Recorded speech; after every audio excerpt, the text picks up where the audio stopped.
जनाब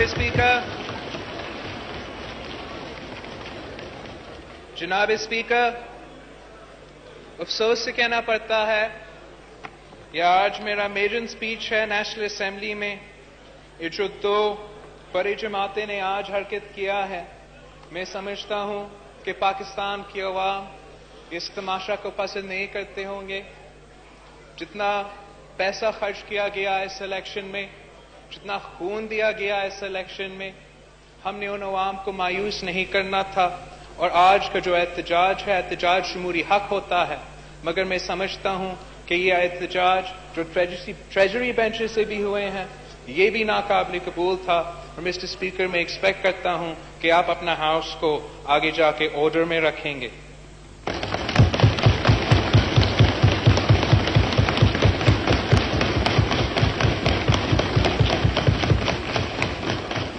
Mr. Speaker, I bow my head in gratitude before Almighty Allah that I have been blessed with the opportunity to be a member of this august house.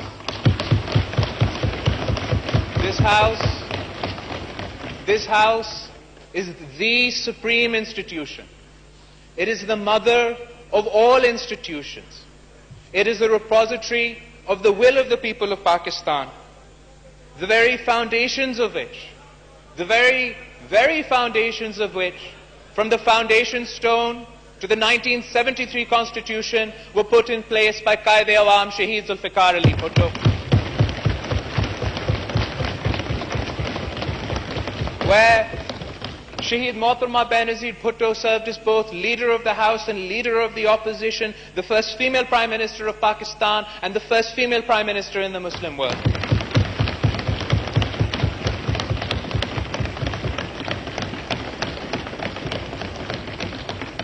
It is indeed a great honor and a challenge for me to be here today. ये जो अवाम का घर है, it has survived attacks from both within and from without. And while we congratulate you, Mr. Speaker, on being elected to your office, we pray कि आप एक bipartisan manner में, एक impartial manner में, पूरी सियासी जमातों के साथ मिलकर, सब सियासी जमातों के साथ मिलकर इस हाउस का इज्जत को, इस हाउस के एहतराम को बचाएंगे, इस हाउस की सुप्रीमेटी का तहफ़्फ़ुज़ करेंगे।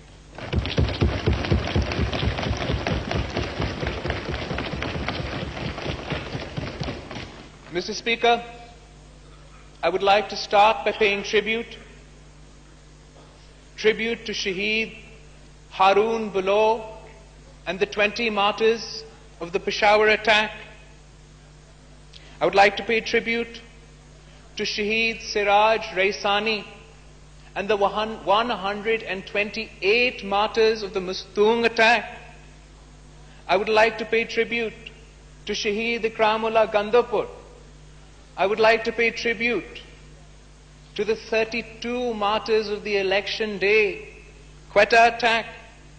I would like to pay tribute to all the victims of violence in this election, Mr. Speaker, from law enforcement agencies to police to the citizens of Pakistan. In an election, Mr. Speaker, that the Election Commission of Pakistan called peaceful across the country. Shame. Mr. Speaker, we've gotten used to having bloody elections after bloody elections. We lose lives we never get back. The dead never get justice. The survivors never get answers. This must change, Mr. Speaker, and this is why the Pakistan People's Party demands a full-fledged investigation into each and every terrorist attack that took place this election cycle. The facts must come out and must be presented before this House, Mr. Speaker.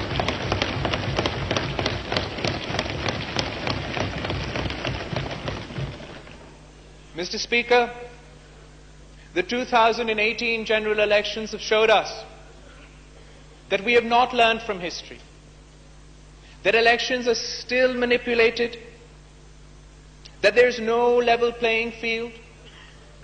We saw media hype for some and media blackout for others. We saw some candidates get their results within 2 hours, and others it took 3 days. There was pre-poll rigging, Mr. Speaker, and there was post-poll rigging. Form 45s are missing to this day. Polling agents were kicked out of polling stations across the country. The supposed failure of the RTS system, the continued violation of the Electoral Act 2017. The list is long, Mr. Speaker, and the list is shameful, Mr. Speaker. Despite our reservations, despite having rejected the electoral process, the Pakistan People's Party decided to be a member of this House, to take part of the democratic process, to not allow for any untoward incidents towards our fragile democracy. And we took it upon ourselves to approach other political parties who had not only rejected the results, but also refused to be members of this House. And I thank all opposition parties for agreeing to be part of the democratic process, for agreeing to be part and members of this Parliament, and I believe that the Prime Minister too should thank opposition parties, Mr. Speaker. For if it wasn't for the opposition parties, Mr. Speaker, you would not be sitting on your chair, the Prime Minister would not have his chair, and Khuda na khasta we'd be facing a constitutional crisis. The Pakistan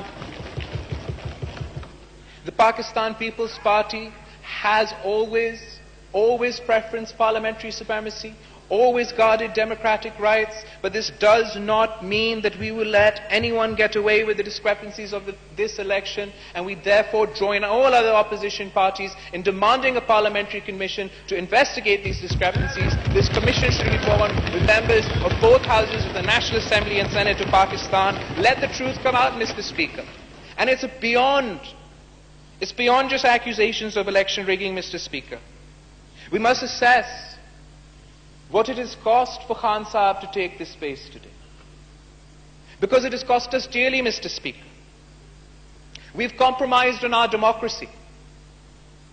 We've lost our freedoms.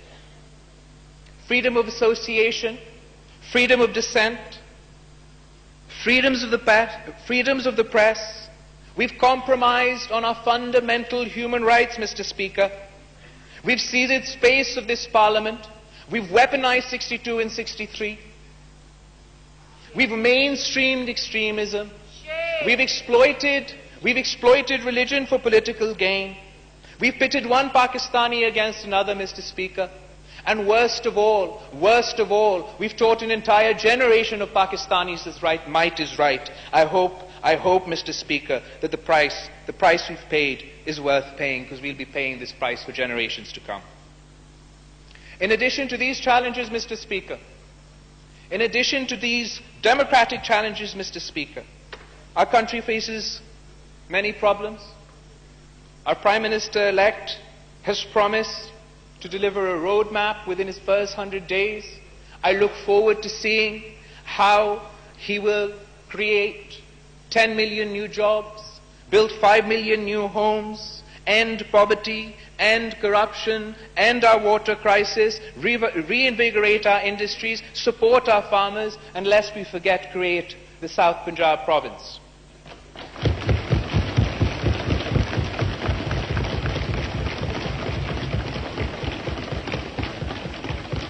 Our economy is in a dire straits, Mr. Speaker. We're drowning in debt.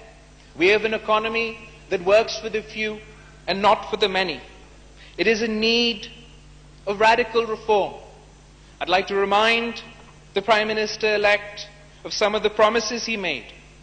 I believe he said that he would rather commit suicide than take a begging bowl and ask for loans. I believe he said he would not go to the IMF. So we all are in anticipation for what alternative plans will be presented to remove us from these difficult times and the disastrous nature in which the economy, Prime Minister Saab, will inherit. Secondly, Mr. Speaker, We have foreign policy challenges. Pakistan today stands isolated. We've antagonized our neighbors. We've lost our prestige on the world stage. And while this narrative is hurtful, because Pakistan has sacrificed so much in the fight against violent extremism, Pakistan is seen as part of the problem and not as part of the solution. And while I'm sure the new government will take all efforts to take Pakistan's narrative to the world, to explain Pakistan's position in the world, we also must find the courage, Mr. Speaker, to look inwards. We must find this courage to look inwards and address our own faults.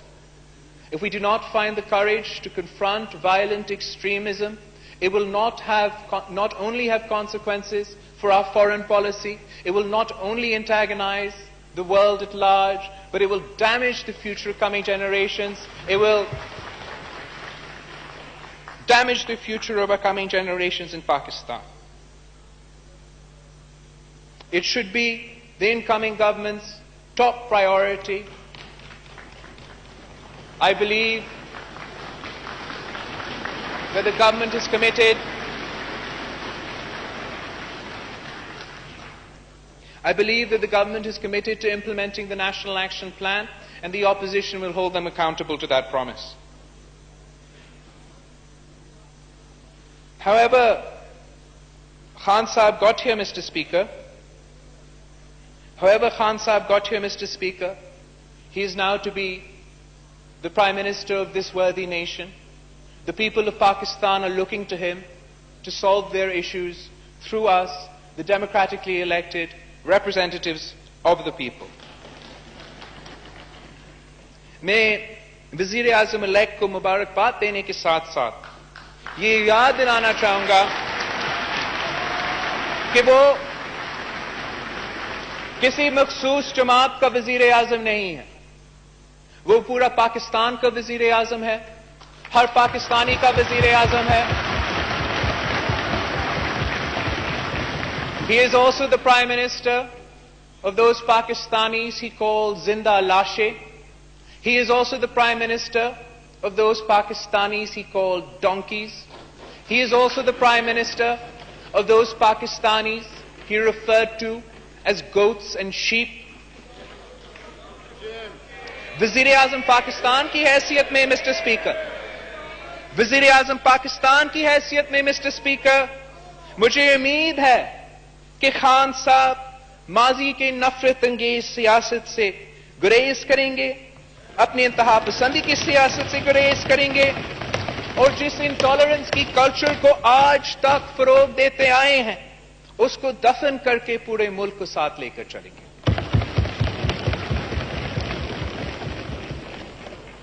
Agar the Prime Minister-elect persists in spreading intolerance, fanning the flames of bigotry, if he undermines the dignity of this House or the supremacy of the Constitution of Pakistan, he will have to go through us and he will find us opposing him every step of the way.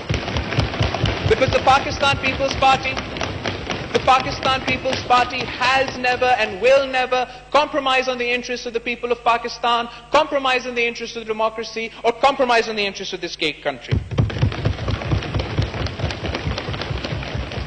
However, Mr. Speaker, agar Wazir-e-Azam elect ne constitutional supremacy, parliamentary supremacy, or greater public interest ko, awam ke masail ko, apna maqsad banaya, then he will find us standing in his support.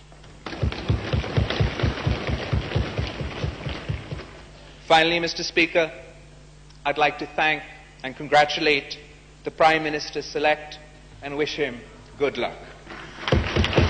Dr. Khalid